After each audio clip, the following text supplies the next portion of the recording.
You're listening to the Tales from the Grip podcast. If you're gonna make a movie, then you need to get a grip.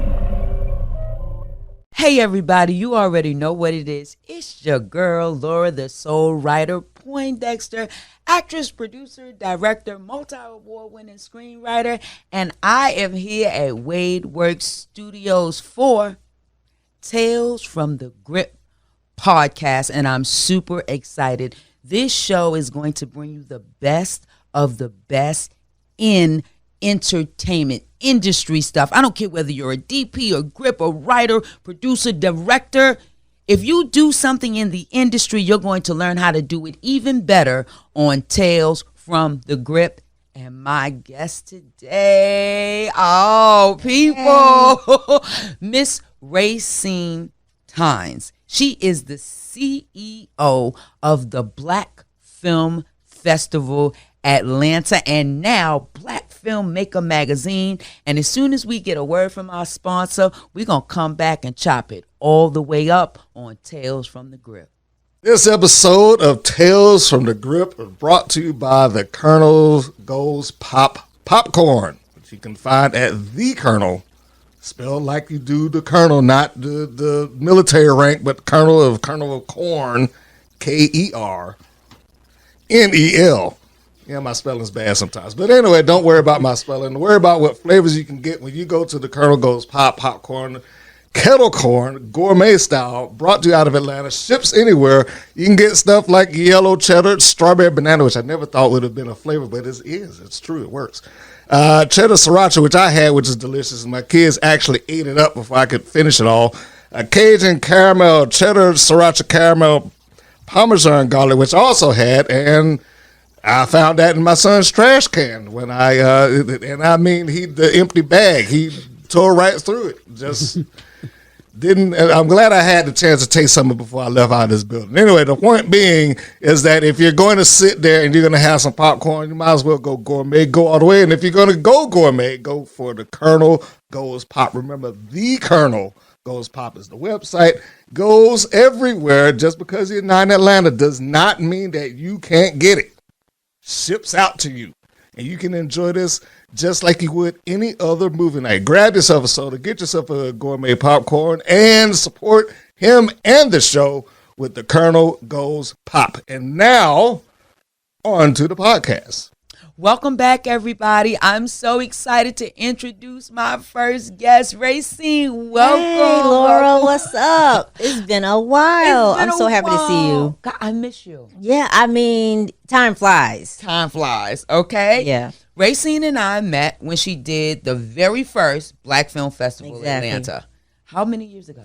Oh, my God. Well, we're in our third year running. That was 2019. That was, 3 years ago. 3 years ago. Mm-hmm. Okay. And so, guys, I don't know if you guys know anything about running a film festival, but we are getting ready to get into it. Yeah. Okay. Now, Raecine, we're going to talk about your historic stuff because I know you've been doing this for a while. A lot of people don't know that. Right. Right? Yeah. So before we actually talk about the film festival, tell us how you got to this place. Oh gosh, well, let's see, where do I begin? you know, everyone asks me, why did you do a film festival? We gotta pick it back up. You're not gonna be able, you gotta stay back in. Yeah, okay, so I'm gonna pick it back up. All right, okay. And that's your camera right there, right? Okay, all right. Okay, so Raecine, before we talk about the film festival, I know you got legs in the business, right? Yeah. Don't be modest, girl. Don't be modest. You can brag here on Tales from the Grip. Okay. Tell us how you got started in the industry.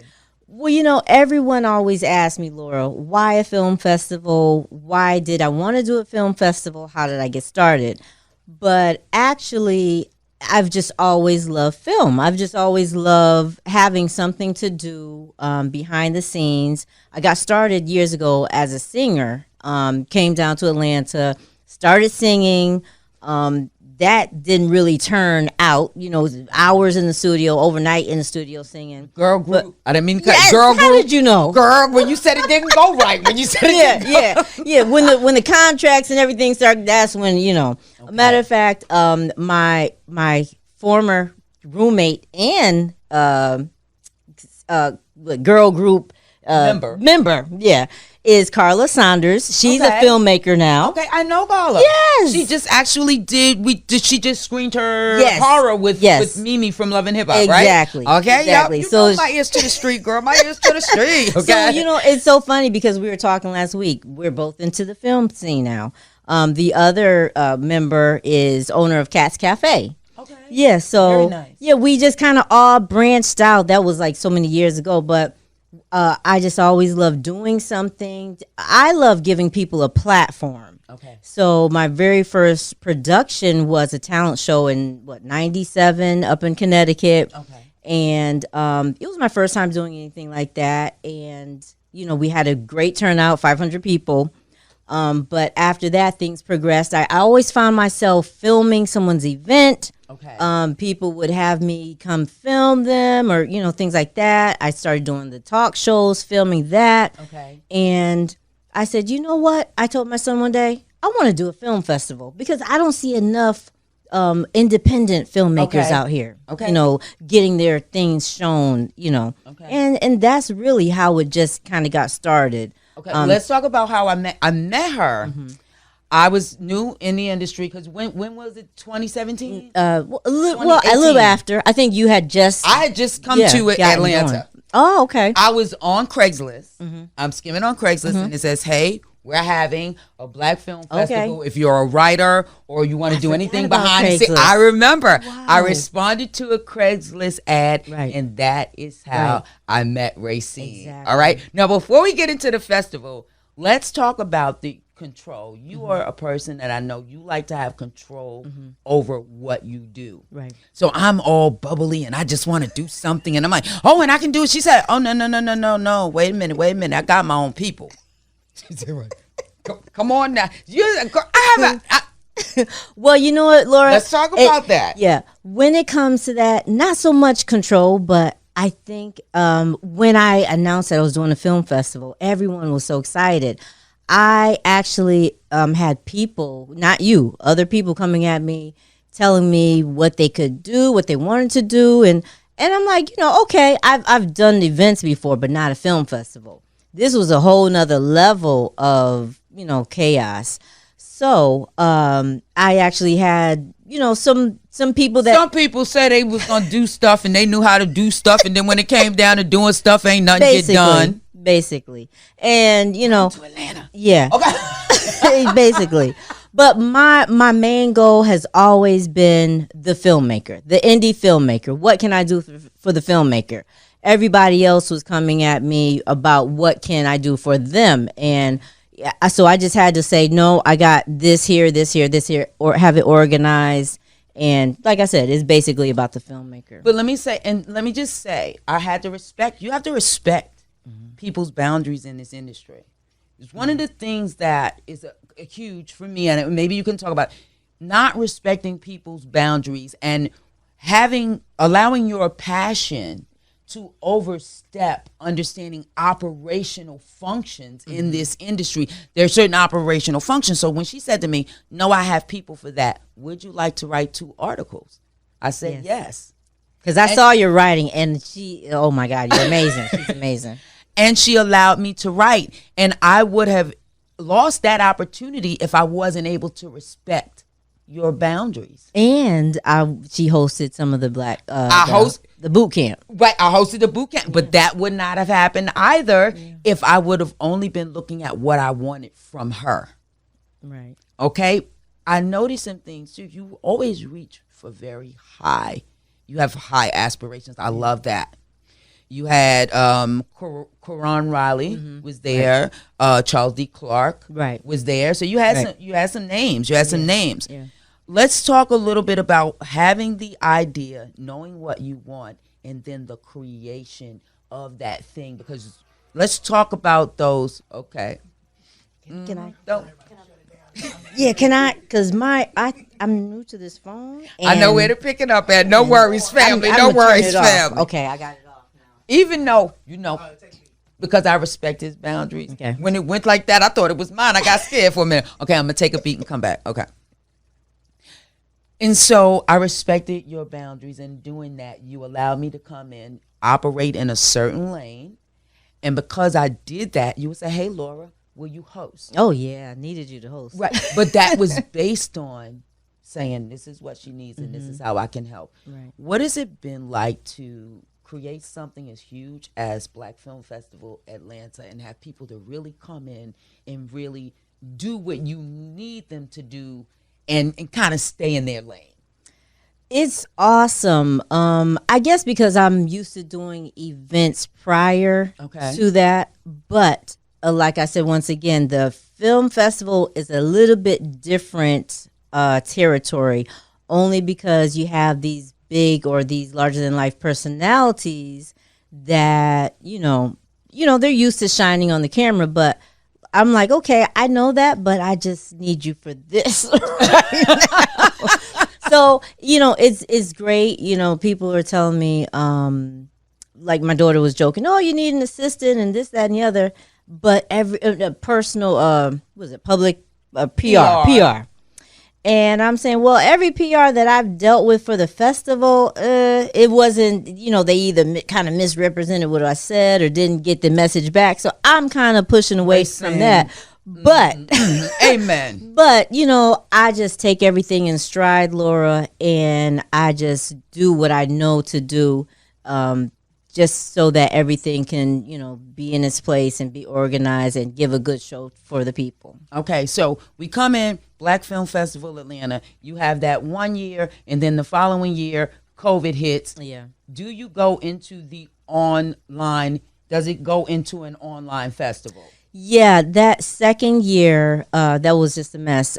So I just paused everything. I just stopped it because no one knew what was going to happen with anything, Okay, it stopped us. Yeah, so I paused everything. And then what I did was I was like, you know what? After that year passed, I said, because I still had people wanting to submit and wanting a festival.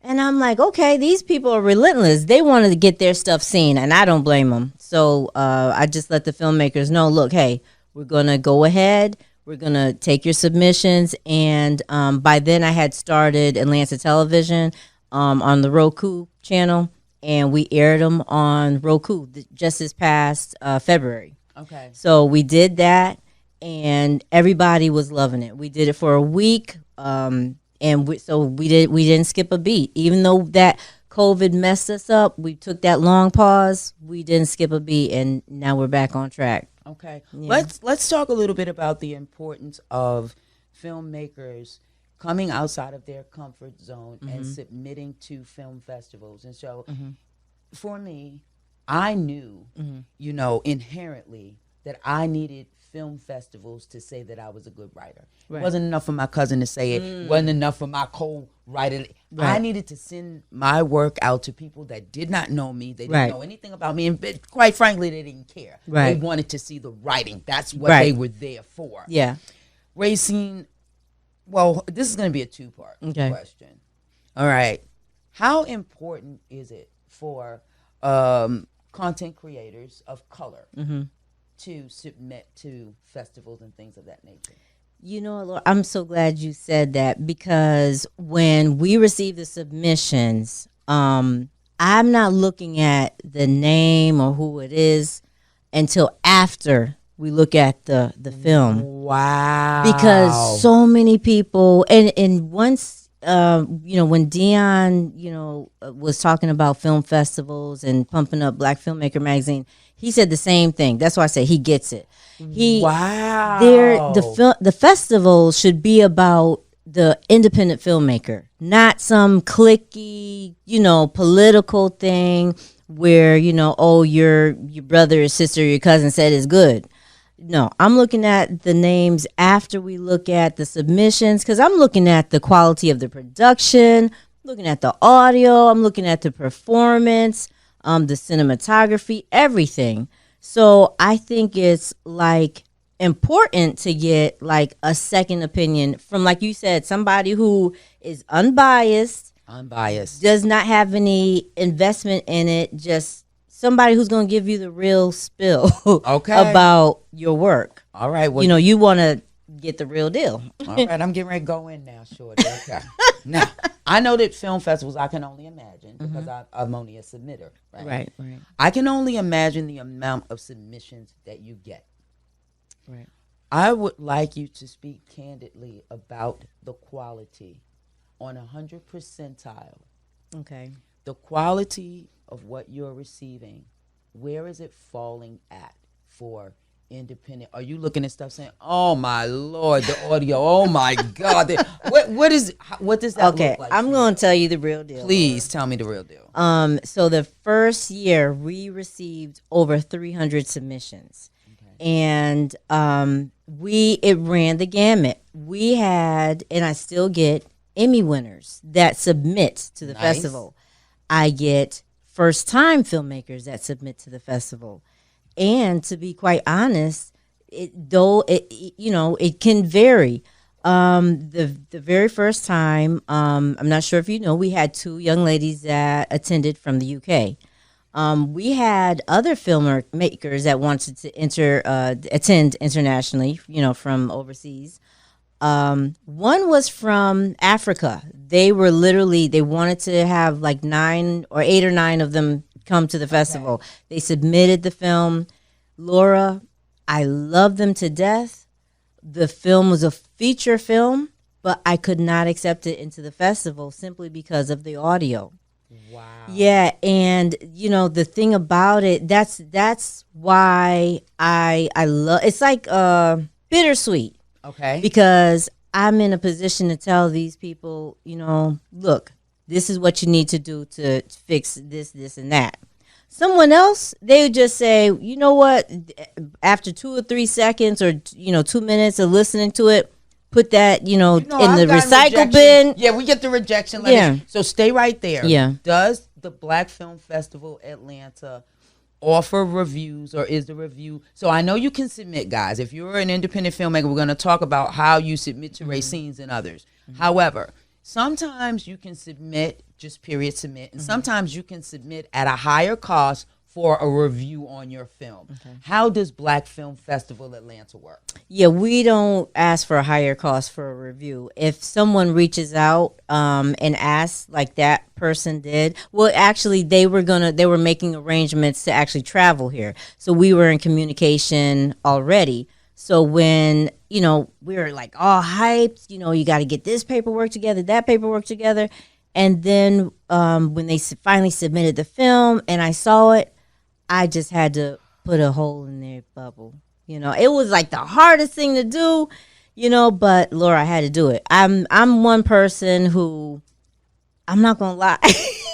I will break you down easy, but I will tell you the truth. I'm not going to have them come here all the way to America and the audience is looking at the screen like, what?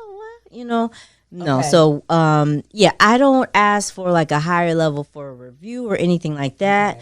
Okay. If there's something that can be fixed, I'll probably, say, well, look, my team or whoever looked at this or the person looked at this that was reviewing it with me, probably if you can do this, that, and the other, we can accept it.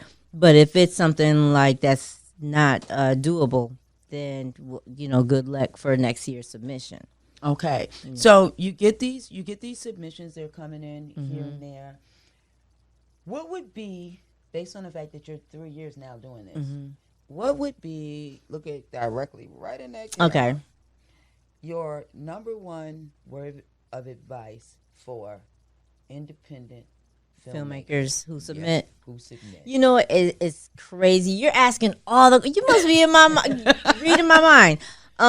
Laura, I'm going to make a video because there's so many things that I'm seeing that people are not doing that could just put them a few steps ahead as far as not just my festival, but in general, or when submitting to another festival, or when, doing their pitch.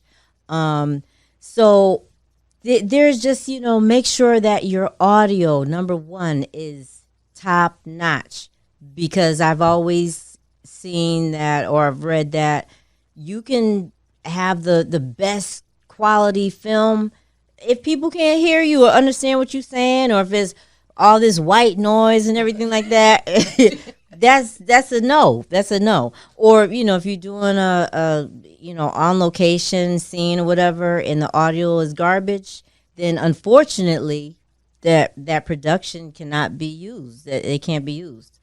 Number 2 is, your actors and the performances. Now you the expert in acting. Come on, hallelujah. Let's talk about acting. I mean, Jesus. come on, you gotta have like top quality like Laura Poindexter. Because I've seen so many storylines that are fire. They are fire. But when it comes to the actor, and like, if it's one scene and they say, but you don't love me like you, no, you can't have somebody that look like they reading. We can't do that.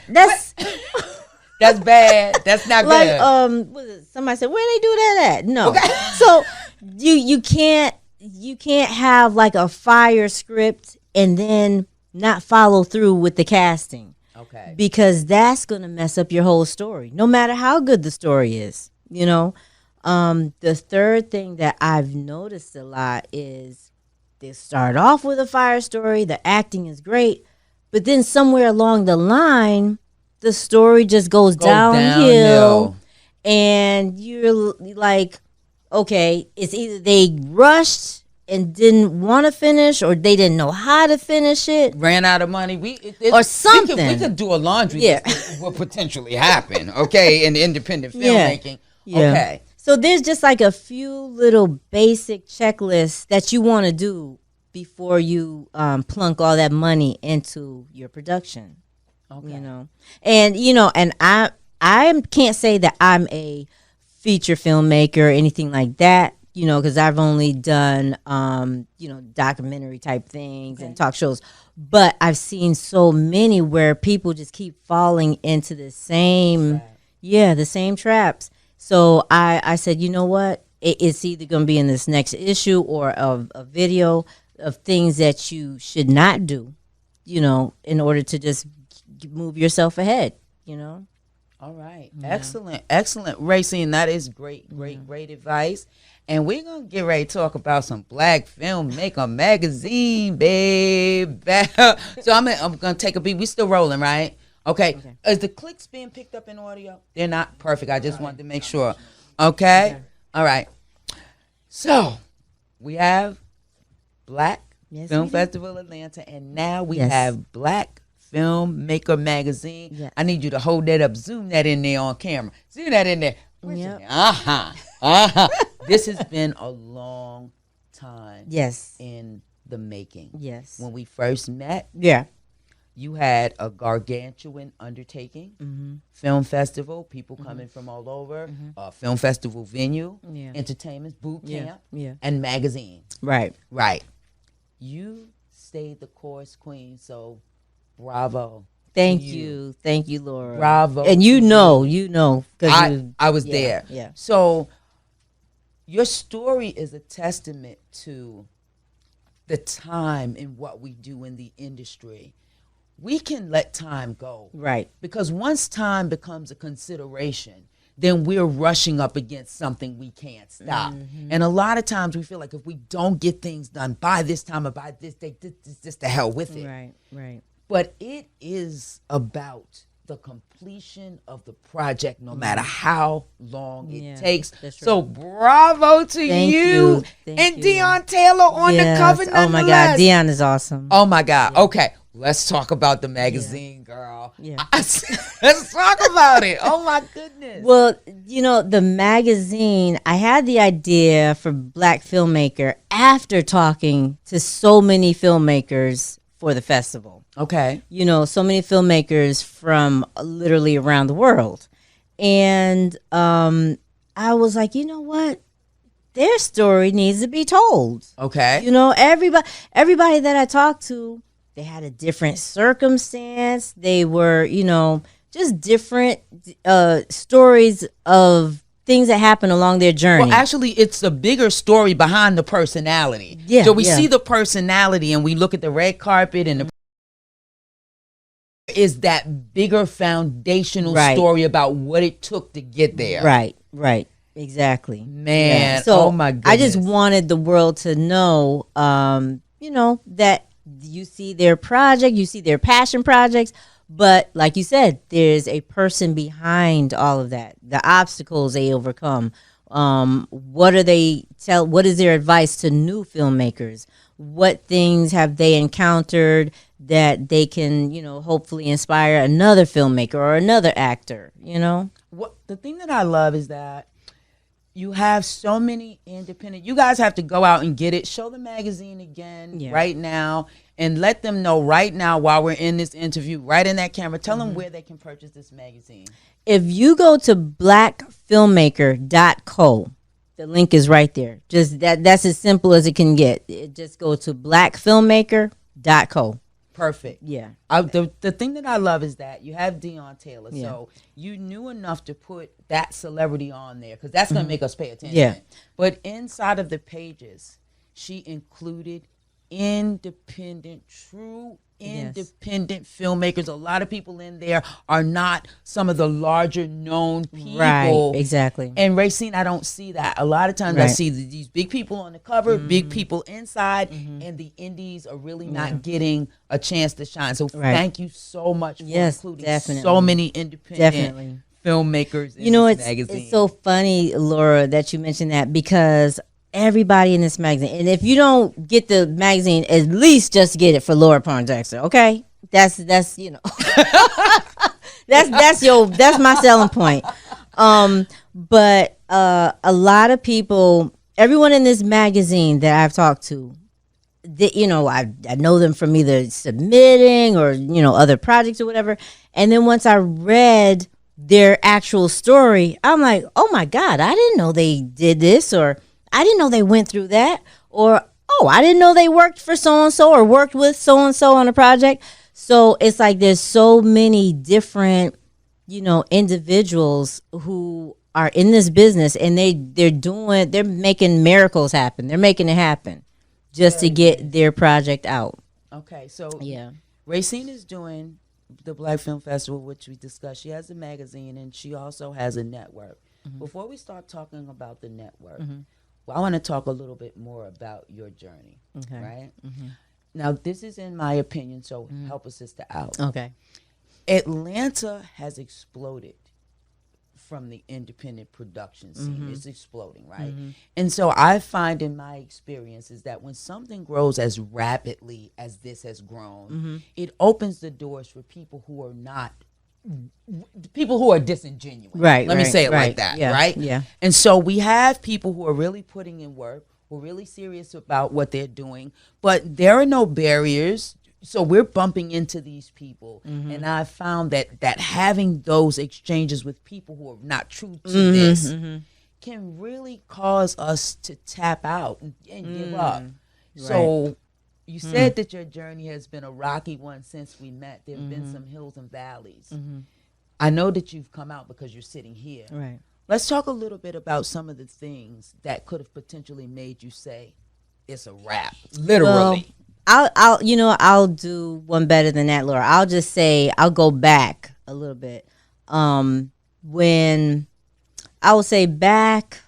my daughter just turned 25. So my kids were, I'd say, I don't know, 5, 7, 8 years old. And from back then, I was, from Connecticut, up north or whatever. And I always wanted to, like I said, just give people a platform. Okay. I know I didn't want to sing. So when I came, I was down in Atlanta singing. And then after I realized, okay, yeah, that's I don't want to sing in front of the camera. I want to do something behind the camera. Okay. Came back to Connecticut, had, 2 children, hooked up with someone. I wrote about this in my book, but hooked up with she got a book too. Yeah. But hooked up with someone, we're going to move back down south, get married, and that didn't work out. And I was like instantly homeless, working over 40 hours a week as a manager in the DC area. DC can be a little rough. It can be. Yeah. So I was instantly homeless and with 2 little kids. and that relationship went sour. So I'm like, I already knew I wanted to do something, but before I could do where I saw myself today, I had to get myself out of that little rut right that I was in right there. So we were homeless for a very short while, maybe a couple months or so. Didn't skip over sleeping in the car for a few nights. But I tell people it's not about like the situation you're in right at that moment.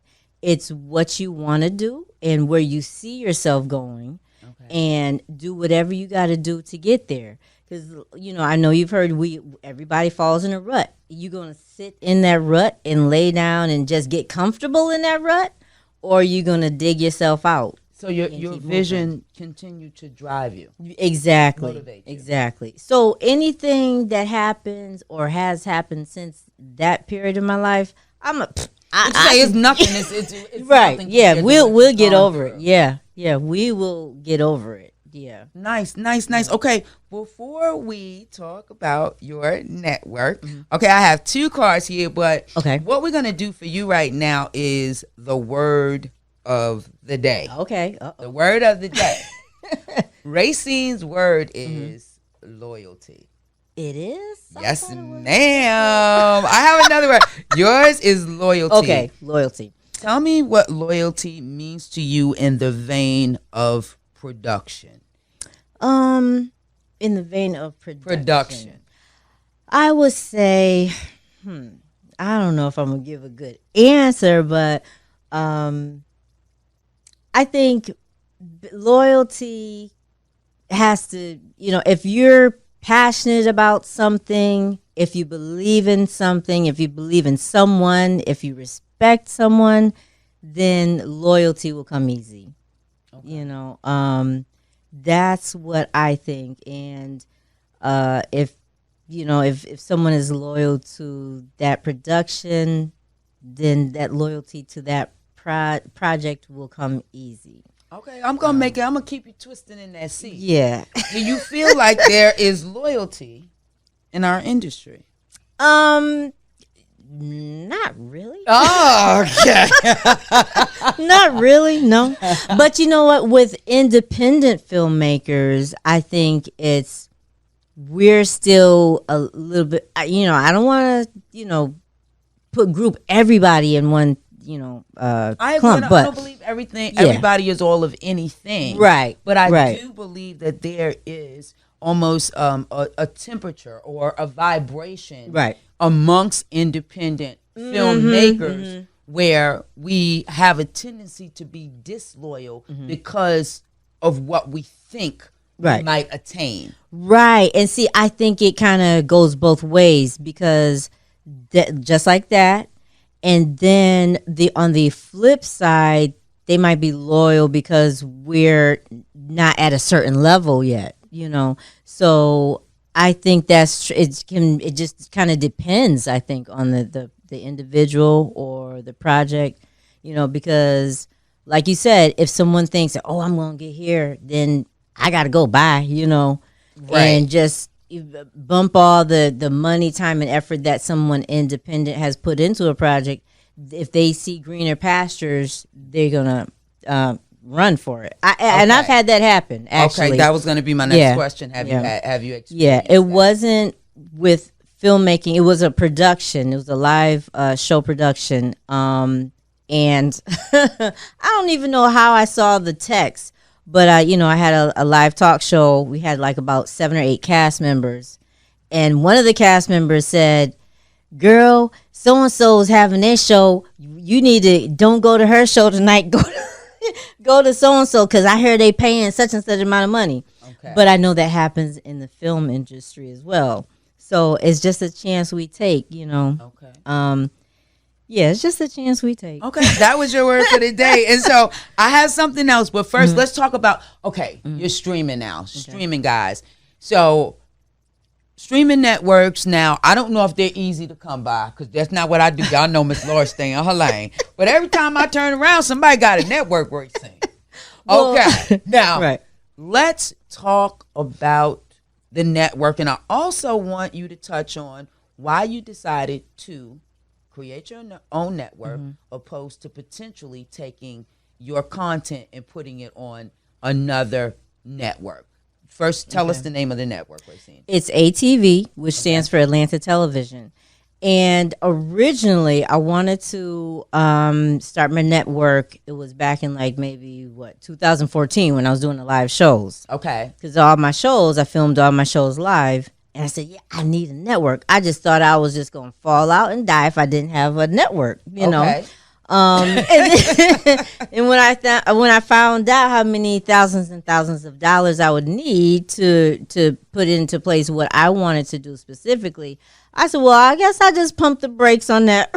I don't need a network that bad. We say when you saw the price tag, you say, oh, maybe not, maybe right, not. Right, yeah, not right now. And then, fortunately, as technology progressed, I'm able to do it with not so much of the cost barrier. But I wanted a network because some of the other networks that I see, Laura, the content is either like ratchet. Say it. It's ratchet. Or maybe it's just like a little bit too boring, or just something that I'm like, I'm all about, like I said, the model for the network is, our platform, your voice. Okay. So I'm just trying to give a voice to independent filmmakers, content creators. And the funny thing about it, I think I have maybe one of my interviews on there, but I don't even have my content on there now. Okay, so with ATV, I know that if a person has submitted, if you're a filmmaker and you've submitted to Black Film Festival Atlanta, there's a potential to be on ATV. Potential. I know. I use my words, girl. I use my words wisely. A potential. However, are there other avenues for people to submit content to ATV? And if so, how does that work? Yeah, basically ATV is just like, some of the public networks that you see here in Atlanta.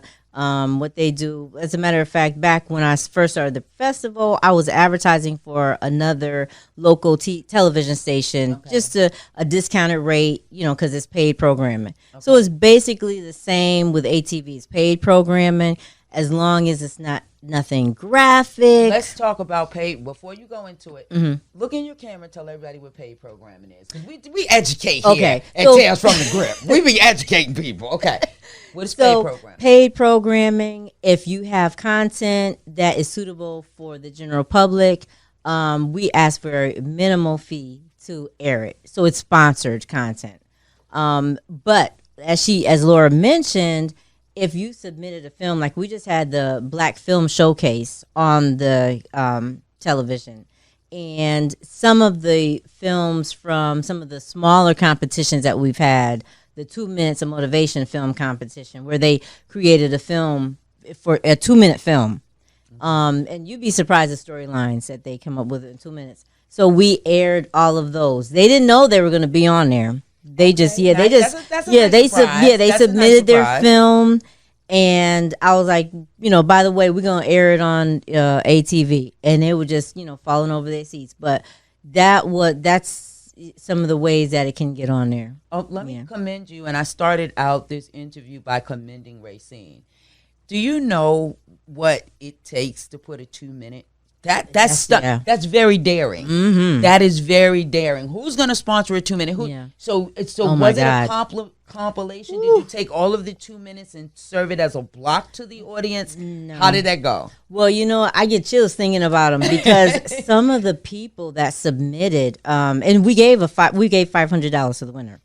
So some of the people who submitted, they are like other film festival winners. Like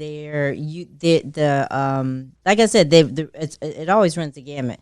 But some of them who won, or who submitted rather, are top notch, filmmakers, and the storylines, like, they made me cry in 2 minutes. Yes, that's amazing. Yes. So no, we just put it on there like as its own little movie. So you might be watching ATV, and then you see a little movie pop up.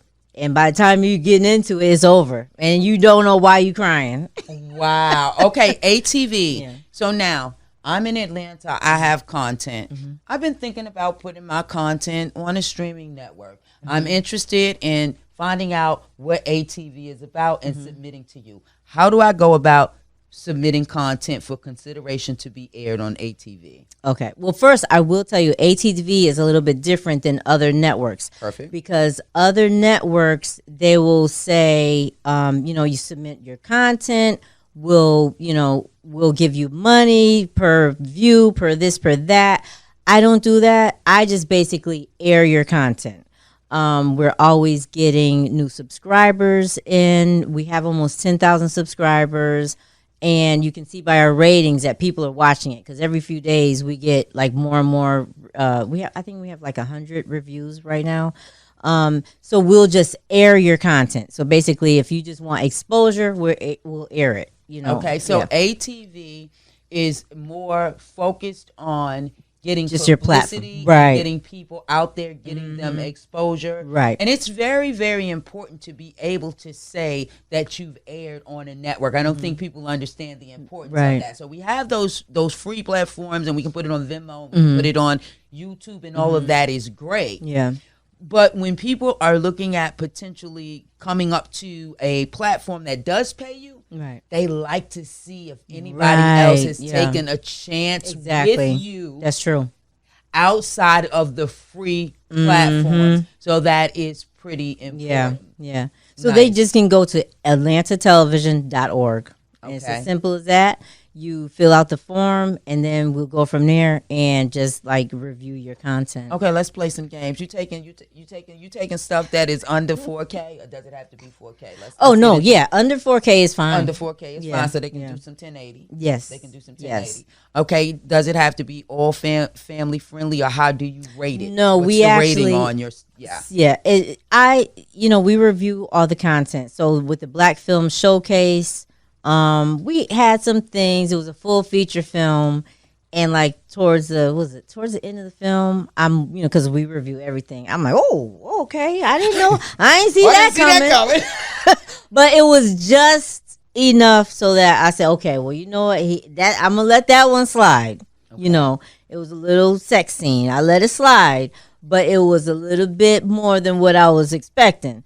But as long as it's not, like completely graphic or just just all the way out there, we'll accept it. Do you cover the gamut? Does it have fiction, non-fiction? Oh yes, definitely. Shorts, feature episodics, yes, talk shows, yes. And we're literally in the process of updating our content because we're celebrating our 1-year anniversary. Congratulations! Thank you. So. Whereas before I only accepted the paid content, now I'm saying, okay, since we kind of getting settled now, okay, send me your content. We're not going to ask for, so we're just accepting the gamut.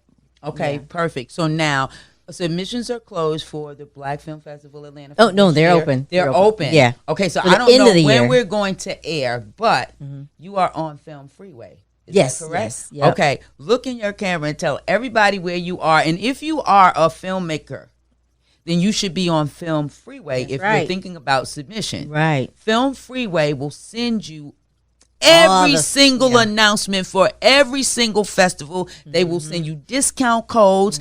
And once you start to become a winner, like your girl, they will send you up to 80% off because they say, we see you've won. We want you in our festival. It is Film Freeway. Right. You go on there, you set up your page, and you put all of your information. It's free, guys. Yeah. They need to have their info on there regardless. You got to have your info on Film Freeway. And then that way, when Raecine is having her festival and when they're having festivals both internationally and domestically, you're going to get those announcements. Right. But now tell everybody your page on Film Freeway. Sure. We have two. So the festival is filmfreeway.com/Black Film Festival Atlanta. And for the showcase, we don't judge the films. We don't give out any awards. It's just a flat fee, and your film will air on our showcase. The next one is coming up in July. So it's just a week long just of films that are highlighted. We promote the filmmaker. The filmmakers are going to be in the next issue of Black Filmmaker. So that is filmfreeway.com/Black Film Showcase. So it's either Black Film Festival Atlanta or Black Film Showcase. Okay, and so it doesn't matter when this show airs. That information that Raecine gave you is still going to be good information. So you make sure that you go there and you tap in with her and find out what she has going on. And so I have one more question for you before we tell everybody. Ain't no telling with Laura. Okay, yours is going to be Black media. Okay. What do you feel the role of Black media is in independent film? Because it seems to be like just like Black media and then Black media independent. Yeah, you know what I mean? Yeah. Unfortunately. What do you think the role of Black media is? Oh my God. I'm thinking back to, because Dion made a post just the other day when he got his copy, and he hit that too. And he said over 17 years of him being in the industry, over 100 million at the box office, he never had nobody put him on the cover. Is this his first cover? Yeah. Well, I take that back. Impact Magazine, another local magazine, a few weeks back, she gave him a digital cover. Okay. But I think this is his first print magazine, because if you will double, triple congratulations. Dion Taylor has been in the game for years. Yeah, and he was like emotional. I suggest anybody check it out. He went on for 4 minutes about not even about Black media, but media in general. Who, even though he's made those accomplishments, it's not in the forefront because he's still independent. Okay. He's an independent filmmaker. Okay, so I'm going to get your thoughts on this. So for me, y'all know I don't care. Right? For me, it seems that Black media likes to catch hold to the tomfoolery, the clowning, the joking. We have deeper, more impactful stories in the entertainment community. Yes. And they are not catching these stories. Right. What's the deal, Raecine? Well, I mean, it's clickbait story. Yeah. Clickbait story. Yeah. I think it's probably all about money, Laura, and unfortunately, and it's about, what is going to catch somebody's eye, and what's going to make them money or whatever. But for me, somebody like me who's crazy enough not to do it just for the money, I'm willing to take a chance and put some of those stories out there. So it's all about who you're loyal to and what your whole agenda or what your whole end goal is, end game is. Because I agree 100% with you. You had a great end game, because for you to put Dion Taylor on the cover and then put all of these independent artists in between the sheets, that big ups to you. Yeah. Big ups to you. Thanks. For well, wait till you see my next cover. Oh my goodness, because I hear she's having a top meeting. She's telling me, Laura, this next meeting when I leave you, this is the biggest meeting of my life. I just wanted to introduce me to Dion Taylor. Yes, introduce me. Hi, Dion. I'm an actress, Dion. I know, right? And it's so funny because I'll see, comments. People I know, Dion, I'm waiting for the phone call. Dion, put me in your next movie. I'm like, whatever. Just keep doing your thing. Because I didn't, Laura, the funny thing is, I didn't approach none of these people. Okay. The next person that's going to be on my cover, he submitted to my film festival. I didn't know until after, like I said, I don't look at the names until after the film has been accepted or rejected. And when I saw who it was, I said, oh, Lord. So, if you just keep doing your thing, then I believe in the law of attraction. Absolutely, absolutely, and it goes back to loyalty too. You stayed loyal to your thing, and we have an energy in this industry that will really make us second guess our gut instinct. Right. And so I think that your success has really, really been based on that you stay loyal to your vision, your focus. I'm trying. Just like you, I see you doing your thing too. So, I mean, every time I turn around, Laura was somebody new on another movie. Then I saw you, what was it, on some new movie you're playing, somebody's wife? Believe it or not, talking about industry, I got that on a humble. They had an actress that they had booked. The day before the shoot, she ghosted them. What? It was 24 hours. They put out a post and basically was saying, "Fire in the hole, we need an actress." What? I submitted some they should have had you in the get-go. But it happens so much, and that's the reason for Tales from the Grip. Yeah. But you have been a wonderful friend, mentor, and an exceptional guest. Thank you.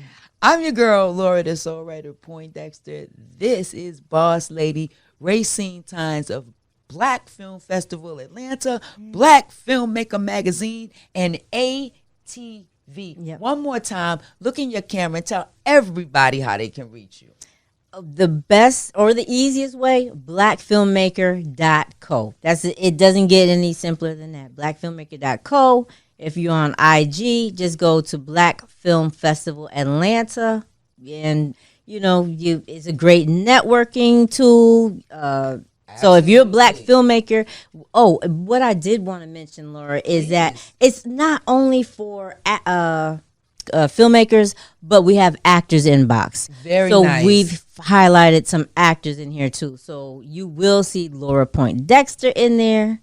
You will see some other actors in there. And are you accepting writer submissions? If you are a writer, you are a blogger, and you're doing some writing here, and it doesn't have to be in Atlanta because it can be electronic submissions. Black Filmmaker Magazine will also, if you have never been published, this could we are in the Library of Congress, so come on, get your submissions in. Get your submissions in. Again, this is your girl, Laura the Soul Writer Poindexter, signing off at WadeWorksStudios, Tales from the Grip podcast. Thanks, everybody. Thanks so much, Laura. Thank you so much. Tales from the Grip podcast. If you're gonna make a movie, then you need to get a grip.